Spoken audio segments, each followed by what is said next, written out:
Hello అండి, నేను doctor సుమా, consultant 49 fertility centre Vijayawada. చాలామంది లేడీస్ ఈ మధ్య ప్రెగ్నెన్సీ ఇప్పుడే వద్దు అని అనుకుంటూ ఉంటారు. సో యూజువల్గా ఇంతకుముందు కాలంలో చూసుకుంటే 25 ఇయర్స్ కల్లా మ్యారేజ్ అయ్యి ప్రెగ్నెన్సీస్ కూడా వచ్చేసి ఫ్యామిలీస్ కూడా కంప్లీట్ అయిపోయేవి. బట్ ఇప్పుడు చూస్తే 25 ఇయర్స్కి పెళ్ళి కూడా అవ్వటం అనేది చాలా రేర్గా చూస్తున్నాం. సో ఈ మార్పుకి చాలా కారణాలు అనేవి ఉన్నాయి. ఈ మధ్యకాలం ఆడవాళ్ళు చదువు ఎక్కువ చదువుకుంటున్నారు, జాబ్ ఆపర్చునిటీస్ అనేవి ఎక్కువ ఉంటున్నాయి అండ్ మగవాళ్ళతో సమానంగానే వాళ్ళు బతుకుతున్నారు.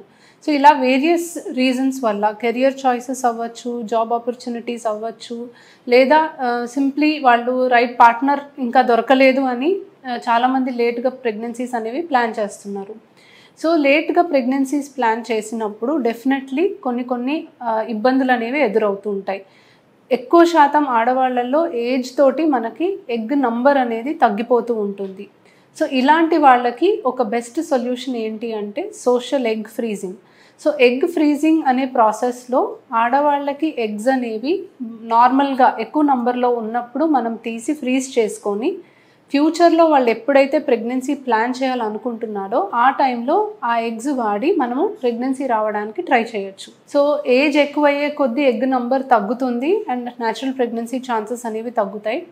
సో ఏజ్ ఎక్కువ అయ్యాక మ్యారేజ్ చేసుకొని పిల్లలు ప్లాన్ చేసుకోవాలి అన్నప్పుడు ఒకవేళ ఎగ్స్ తగ్గితే డెఫినెట్లీ మనం ట్రీట్మెంట్ చేసినా కూడా సక్సెస్ రేట్స్ అనేవి బాగా తక్కువ ఉంటాయి. ఇలాంటి ఉద్దేశం ఉన్న వాళ్ళు 30 ఇయర్స్ లోపలే వాళ్ళు ప్లాన్ చేసుకొని వాళ్ళ ఎగ్స్ని ఫ్రీజ్ చేసుకోవడానికి ఛాన్సెస్ అనేవి ఉన్నాయి. సో ఈ ఎగ్ ఫ్రీజింగ్ కేవలం సెలబ్రిటీస్ మాత్రమే చేసుకోవాలి, సామాన్యులకు ఇది అందుబాటులో లేదు అని అనుకోవడానికి లేదండి. ఇది అందరికీ అందుబాటులో ఉంది. ఐవీఎఫ్ ప్రాసెస్ లాగానే ఆడవాళ్ళకి పీరియడ్ వచ్చిన దగ్గర నుంచి అండాశయంలో ఉన్న ఎగ్స్ పెరగడానికి ఇంజెక్షన్స్ ఇచ్చి మత్తిచ్చి ఆ ఎగ్స్ బయటికి తీసి ఫ్రీజ్ చేసుకొని ఎన్ని సంవత్సరాలైనా మనం ఉంచవచ్చు. యూజువలీ మనకి ఉన్న గైడ్లైన్స్ ప్రకారం వరకు 10 ఇయర్స్ వరకు ఎగ్స్ ఫ్రీజ్ చేసుకొని సబ్సిక్వెంట్గా వాడుకోవడానికి అవకాశం ఉంటుంది. సో ఈ ఎగ్ ఫ్రీజింగ్ కేవలం సోషల్ రీజన్స్ వల్లే కాదండి. కొన్ని సందర్భాల్లో ఇప్పుడు క్యాన్సర్కి సంబంధించిన ట్రీట్మెంట్స్ తీసుకునే వాళ్ళు, ఎండోమెట్రియోసిస్ అనే కండిషన్లో సర్జరీ చేయించుకున్నప్పుడు ఎగ్ నంబర్ తగ్గిపోతుంది అని తెలిసిన వాళ్ళు కూడా దీన్ని ఉపయోగించుకోవచ్చు.